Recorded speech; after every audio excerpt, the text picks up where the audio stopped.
James Wan et Leigh Whannell, deux gamins australiens qui sortent d'école de cinéma, veulent réaliser ensemble leur premier film mais manquent d'idées. Alors du coup ils traînent, ils cherchent l'inspiration et une après-midi ils découvrent un film d'horreur tourné avec 3 $, le projet Blair Witch. Un film qui va leur donner envie de réaliser eux aussi leur film d'horreur low cost, mais un film d'horreur qui veulent bien plus réaliste, psychologique et extrême. Ensemble ils vont écrire l'histoire de deux hommes pris au piège par un sadique qui les poussera à abandonner toute morale pour survivre. Ce sera le scénario d'un film qu'ils veulent appeler Saw.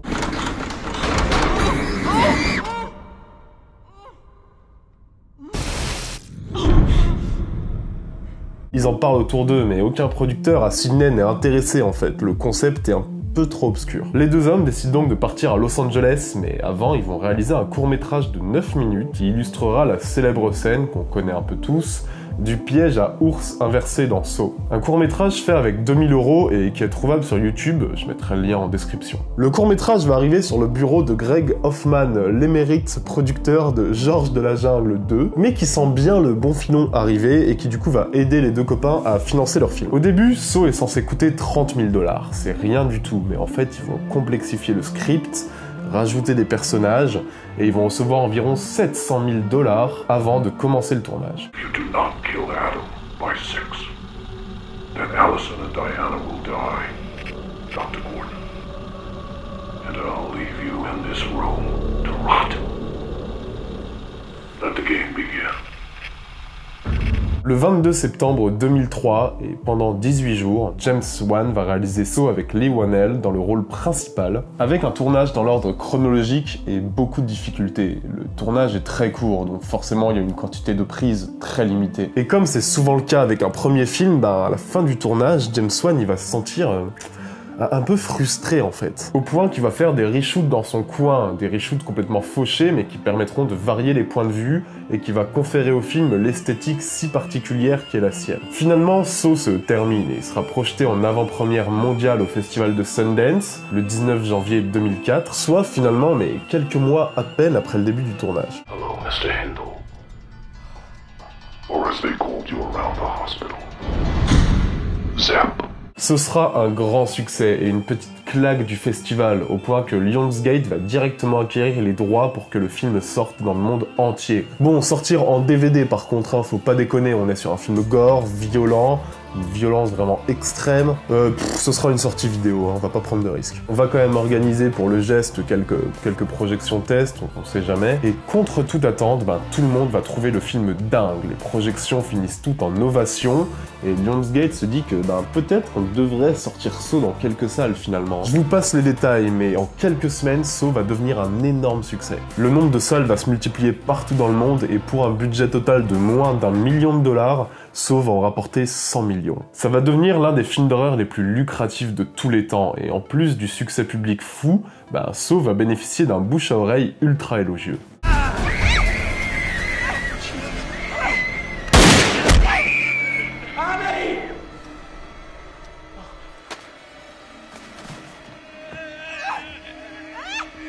Et ça se comprend, parce qu'avec Saw, James Wan réalise un ovni, un film impitoyable et vraiment à part, qui embrasse son statut de film dont on n'attend pas grand-chose pour se permettre un jusqu'au-boutisme et une liberté assez surprenante. Alors évidemment, la force, c'est le concept qui est superbement bien trouvé, mais aussi la réalisation de James Wan qui est très atypique. Et en plus de ça, il a cette grande intelligence de bien savoir s'entourer pour raconter son histoire. Saw repose aussi sur une musique instantanément culte de Charlie Closer et sur des acteurs superbement bien dirigés qui tiennent le récit jusqu'au twist final, un twist final qui est aujourd'hui incontournable.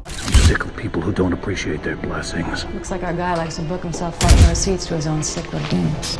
Hello, Mark, Paul, Amanda, Zep, Adam, Dr. Gordon. I want to play a game. Le premier Saw, c'est un vrai bon film qui est construit sur un scénario qui, est parfois un peu forcé et surfait dans son côté labyrinthique, mais qui reste une proposition de cinéma assez forte, jusqu'à ce qu'Hollywood, évidemment, décide de capitaliser sur le bordel et d'en faire des suites qui vont devenir de passables à médiocres, de médiocres à nuls, de nuls à honteuses, jusqu'à Spiral, que je trouve particulièrement dégueulasse, qui aurait complètement sa place dans un C'est comme Seven en moins bien d'ailleurs. Et c'est un héritage assez dégueu, mais qui doit pas nous faire oublier toutes les qualités du premier film de James Wan. Après, faut se dire que Saw fait partie d'un genre qui englobe des grands films, des grands films dont on va parler aujourd'hui, c'est les mêmes, en mieux.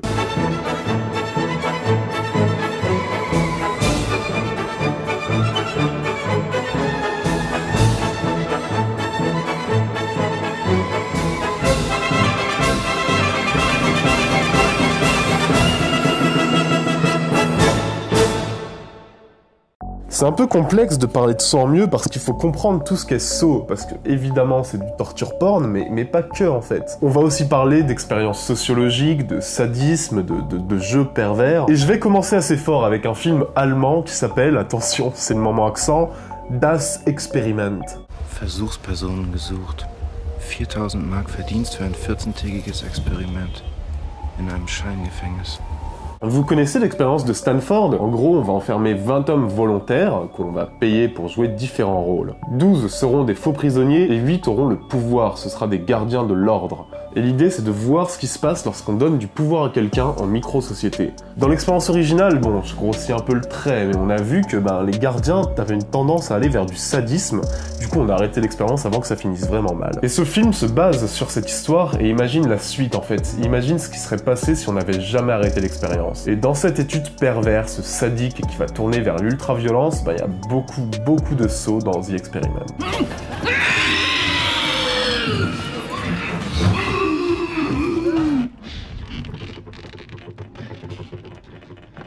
Comme Saw, Das Experiment, c'est un film à concept, où on va assister très vite à la dérive de l'humanité, et à des gardiens qui, un peu d'ailleurs comme Jigsaw, se sentent légitimes pour punir les prisonniers avec un sadisme absolu. Et je trouve que le film va aller bien plus loin que le premier Saw dans son voyeurisme, parce que si James Wan il adoptait complètement le point de vue de Jigsaw dans un script qui pousse à bout ses personnages, où on se sent comme le voyeur qu'est Jigsaw, où on assiste à un truc qu'on veut absolument pas voir, Das Experiment va un peu reprendre le même concept et il va laisser traîner ces séquences d'humiliation qui deviendront maltraitance, puis jeu pervers, puis meurtre. Et par contre, contrairement à James Wan qui va filmer son récit avec plein d'effets de style et des effets de montage que certains n'apprécient, Das Experiment qui joue plutôt sur la violence froide et la violence sobre. Ich muss mal pissen. Hat das etwa wehgetan? Auch mal pissen, ne?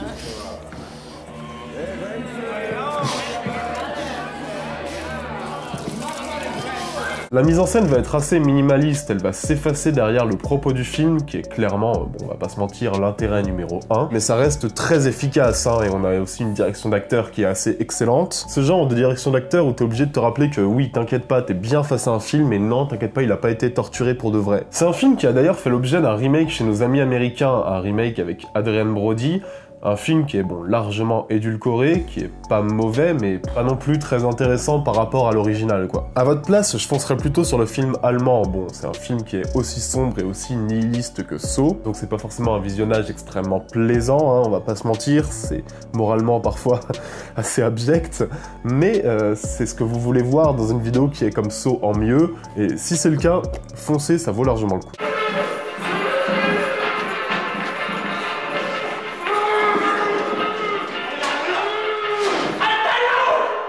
Bon ok, on a parlé de social, maintenant on va parler de jeux pervers et de torture porn. Je sais à quoi vous pensez, je sais que dans tous les commentaires vous allez me spammer à base de pourquoi t'as pas parlé de Salo et les 120 jours de Sodome, pourquoi t'as pas parlé de Funny Games, qui sont évidemment des chefs-d'œuvre et qu'on peut évidemment rapprocher de Saw, c'est vrai, c'est une réalité.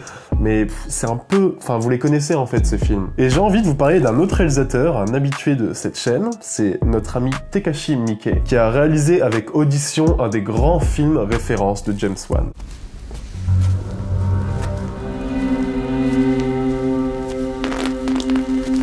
Alors, l'histoire elle part d'un producteur de films qui est veuf depuis 7 ans, qui pense toujours à sa femme. Bon, le mec est déprimé et il décide de faire passer une audition pour trouver sa nouvelle meuf. Il tombe sur la candidate idéale qui lui correspond tout à fait, sauf que petit à petit on va se rendre compte qu'elle ment et qu'elle est pas loin d'être une absolue psychopathe follement dangereuse. Bon, alors quel rapport avec Saw, vous allez me dire? Alors laissez-moi vous dire que en fait Audition, c'est un peu l'enfant maudit entre Saw, David Lynch et Woody Allen.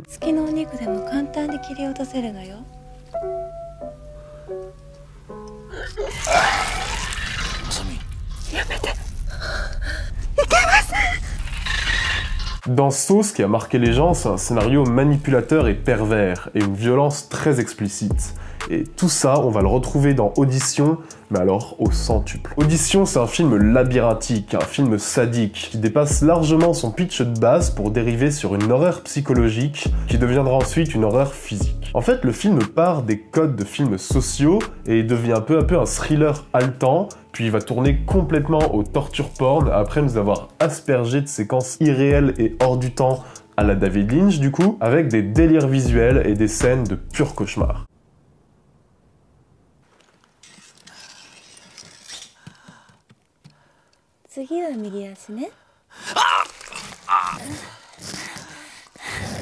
Quand vous allez vous lancer dans ce film, vous allez pas comprendre pourquoi je dis tout ça sur le film. Les 20 premières minutes, vous allez être perdu. En fait, au début, vous allez être plongé dans une sorte de comédie étrange et absurde, avec des éléments qui clochent, ok, mais bon, rien de si terrifiant, rien de crade en fait. Puis vous allez petit à petit sentir une angoisse s'installer, peu à peu, au fur et à mesure qu'on évolue dans le labyrinthe, jusqu'aux 45 dernières minutes. Et alors là, les gars, on va plonger dans l'ultra-violence. Le passé et le futur va s'entremêler, la structure va devenir chaotique, et on va comprendre le piège tordu qui se déploie devant nous, et le tout est présenté avec une maîtrise visuelle folle.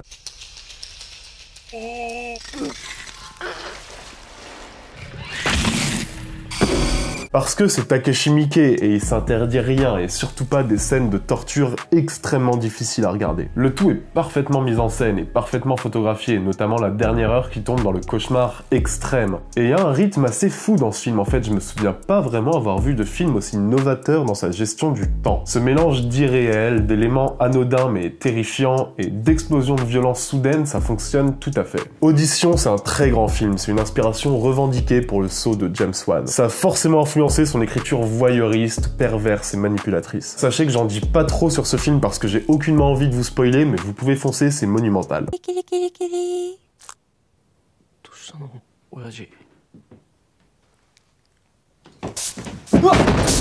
Bon, je vous vois les trois du fond qui ragent parce que j'ai pas montré assez de torture, j'ai pas montré assez de jeux avec du soit tu meurs, soit tu tues, j'ai pas assez montré de gros gore. Ok, bon, si vous voulez, c'est parti. Parmi tous les clones foireux que Saw a engendrés, y compris ses propres suites, laissez-moi vous parler d'une exception, d'un film assez bon qui s'appelle Would You Rather. Est-ce que vous connaissez le jeu Tu préfères? Dans ce film, qui est comme Saw un quasi huis clos, les participants doivent choisir leur tu préfères. Planter quelqu'un avec un couteau, fouetter à mort quelqu'un, en fait c'est ce genre de tu préfères, et tu refuses, tu meurs. Du coup les choix vont devenir de plus en plus malsains, et si tu gagnes, l'organisateur va t'aider à reprendre ta vie en main. Donc concrètement, c'est Saw, vraiment c'est la même chose que Saw. Sauf que contrairement aux 1000 copies du film de James Wan, c'est un film qui a vraiment beaucoup de qualité, et qui parfois même surpasse l'original sur pas mal de points. Iris, would you rather stab Cal in the thigh with an ice pick? What?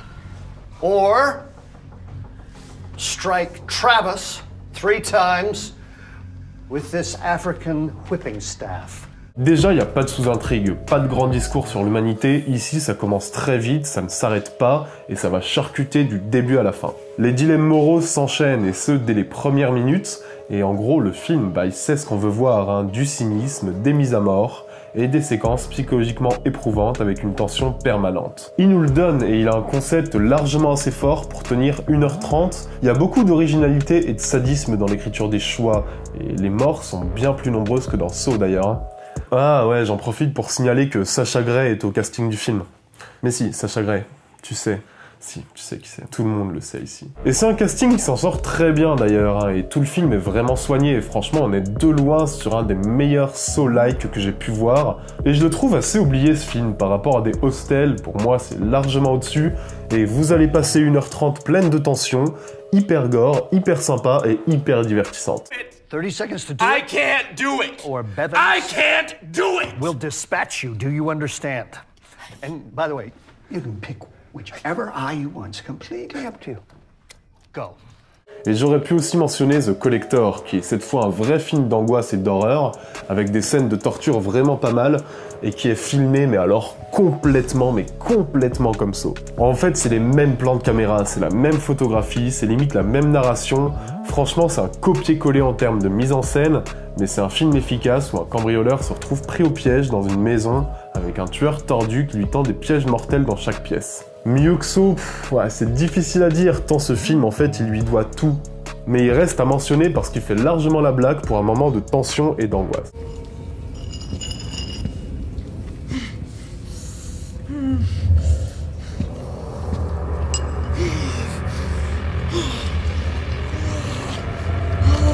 Ok, j'espère que cette vidéo vous aura plu. Comme d'hab, vous choisissez le thème de la prochaine vidéo. Et c'est Noël, c'est clairement Noël, donc je vais vous laisser deux choix. Soit on fait la Reine des Neiges en mieux, ou l'héritage de L'étrange Noël de Monsieur Jack.